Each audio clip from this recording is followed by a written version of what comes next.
নমস্কার বন্ধুরা, শ্রাবণী রান্নাঘরে আপনাদের সবাইকে স্বাগত জানিয়ে আমি আবারও একটা রান্নার ভিডিও নিয়ে আপনাদের সামনে চলে এসেছি। আজকের আমি আপনাদের বানিয়ে দেখাবো তিলের অম্বল। আশা করি আপনাদের ভালো লাগবে। তার জন্য কিন্তু আমার পুরো ভিডিওটা আপনাদের দেখতে হবে। আর দেখা শুরু করার আগে একটা লাইক দেবেন, সুন্দর একটা কমেন্ট করবেন আর শেয়ার করতে ভুলবেন না। তাহলে চলুন আজকের আমি এই তিলের অম্বল কিভাবে বানাই সেটা আপনারা একবার দেখে নিন। তিলের অম্বল বানানোর জন্য প্রথমে আমি এখানে দেখুন বেশ কিছুটা তেঁতুল নিয়ে নিয়েছি। আর এই তেঁতুলটা কিন্তু প্রথমে আমি একটু জল দিয়ে ভিজিয়ে নেব। তার জন্য আমি এখানে দিলাম অল্প সামান্য একটু জল দিয়ে আমি কিন্তু তেঁতুলটা প্রথমে একটু ভিজিয়ে রাখবো, তেঁতুলটা থেকে একটু কাঁচটা বের করার জন্যে। দেখুন আমি কিন্তু তেঁতুলটা এখানে ভিজিয়ে রাখলাম। আর প্রতিদিনের মতো আপনাদের একটা কথাই বলবো যে প্লিজ আমার ভিডিওটা আপনারা টেনে টেনে দেখবেন না, পুরো ভিডিওটা দেখুন, আশা করি আপনাদের ভালো লাগবে। এবারে আমি অন্যদিকে গ্যাসটা অন করে একটা কড়া বসিয়ে দিয়েছি। কড়ার মধ্যে দেব দেখুন তিল। এখানে আমি বেশ কিছুটা সাদা তিল রেখে দিয়েছি। সেই সাদা তিলটা কিন্তু আমি এখানে শুকনো খোলায় দিয়ে দিলাম। সাদা তিলটা শুকনো খোলায় দিয়ে প্রথমে খুব ভালোভাবে একটু ভেজে নেব। আর এই সময় কিন্তু গ্যাসটা লোতে দিয়ে রাখবেন। লোতে দিয়ে রেখে এইভাবে তিলটা প্রথমে একটু ভেজে নিতে হবে। তিলটা কিন্তু এমনভাবে ভাজবেন যাতে খুব সুন্দরভাবে তিলটা ভাজা হয়ে যায়, অথচ পুড়ে না যায়, সেটা কিন্তু লক্ষ্য রাখবেন। যে যখন দেখবেন একটু বেশ লাল লাল হয়ে গেছে তখন বুঝবেন যে তিলটা আমার এখানে ভাজা হয়ে গেছে। এইভাবে কিন্তু আমি এখানে দেখুন প্রথমে তিলটা ভেজে নেব। তিলটা আমি এখানে দেখুন একটা বাটির মধ্যে ঢেলে নিয়েছি। আর তিলটা কিন্তু আমি এখানে ভালোভাবে ঠান্ডা করে নিয়েছি। এইবারে তিলটাকে একটা মিক্সির মধ্যে দিয়ে দেব। মিক্সির মধ্যে দিয়ে প্রথমে কিন্তু তিলটাকে এইভাবে শুকনো একটু গুঁড়ো করে নিতে হবে। তারপরে এর মধ্যে জল দিয়ে এটাকে কিন্তু পেস্ট করে নেব। আমি কিন্তু প্রথমে শুকনো গুঁড়ো করে নেব, তারপরে অল্প জল দেব, দিয়ে এটা পেস্ট করে নিয়ে তারপরে আবারও ফিরে আসছি। তিলটা আমি এখানে দেখুন খুব ভালোভাবে কিন্তু পেস্ট করে নিয়েছি, আপনারা দেখতেই পাচ্ছেন। আমি এবারে এটাকে আলাদা করে সরিয়ে রেখে দেব। আর অন্যদিকে দেখুন তেঁতুলটা আমি এখানে যে ভিজিয়ে রেখেছিলাম সেটা কিন্তু খুব ভালোভাবে ভিজে গেছে। সেটা এইভাবে একটু চটকে নেব। হাত দিয়ে কিন্তু এইভাবে একটু চটকে নিলে দেখবেন তেঁতুলের যে কাইটা আছে সেটা কিন্তু বেরিয়ে যাবে। এইভাবে চটকে নিয়ে আমি কিন্তু তেঁতুলের যে ছিবেটা সেটা কিন্তু ফেলে দেব। দেখুন একটু সময় এইভাবে একটু চটকালেই কিন্তু তেঁতুলের সুন্দরভাবে কাইটা বেরিয়ে যাবে। তেঁতুলের কাইটা দেখুন আমি কিন্তু এখানে বার করে নিয়েছি। আর এর যে ছিবেটা সেটা কিন্তু আমি এখানে ফেলে দেব।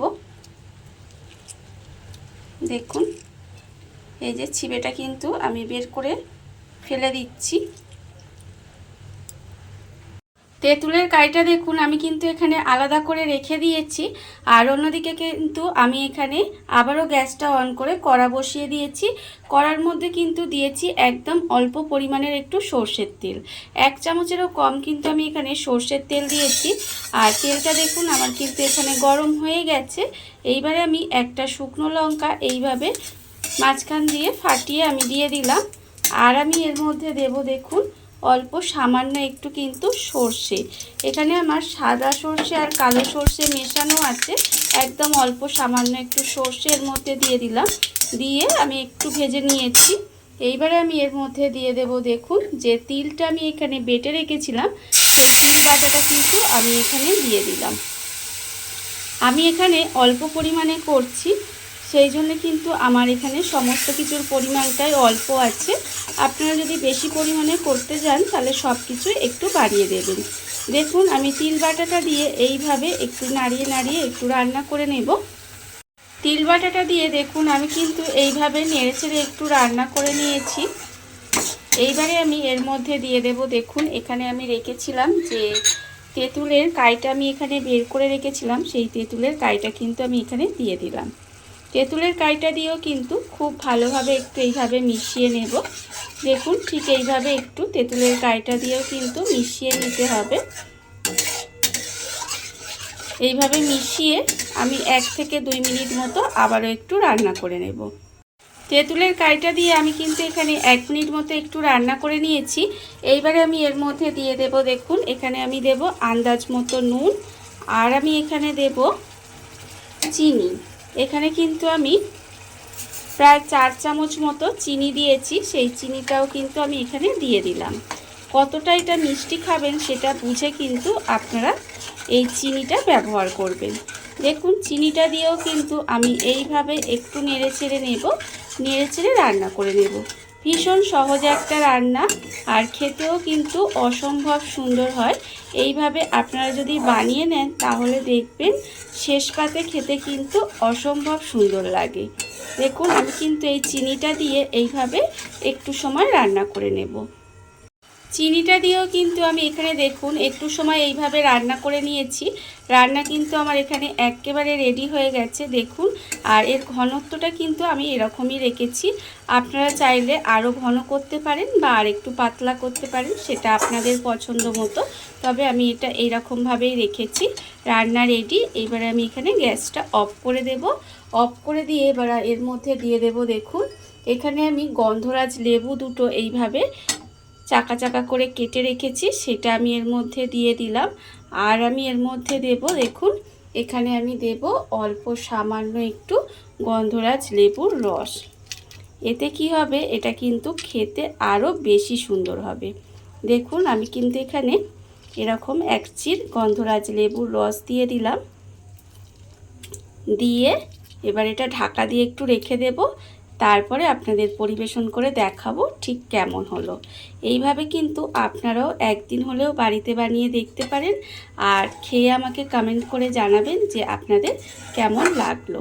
দেখুন আমার কিন্তু এখানে তিলের অম্বল একেবারে রেডি। এবার আমি আপনাদের পরিবেশন করে দেখাবো এটা ঠিক কেমন হলো। দেখুন বন্ধুরা, বাড়িতে থাকা কত অল্প উপকরণে কত অল্প সময় কত সুন্দর একটা তিলের অম্বল রেডি হয়ে গেছে, আপনারা দেখতেই পেলেন। আর এটা কিন্তু খেতে সত্যি বলছি অসম্ভব সুন্দর হয়। এইভাবে আপনারাও একদিন হলেও বাড়িতে বানিয়ে দেখতে পারেন। আর এই ভিডিওটা যদি আপনাদের ভালো লেগে থাকে, আপনারা যদি ফেসবুক থেকে দেখে থাকেন পেজটি ফলো করে দেওয়ার অনুরোধ রইল। আর যদি ইউটিউব থেকে দেখে থাকেন চ্যানেলটি সাবস্ক্রাইব করে নেওয়ার অনুরোধ রইল। তাহলে চলুন ভিডিওটা আমি এখানেই শেষ করছি। আপনারা সবাই ভালো থাকবেন, সুস্থ থাকবেন। আবারও হাজির হব নতুন কোনো রান্না নিয়ে।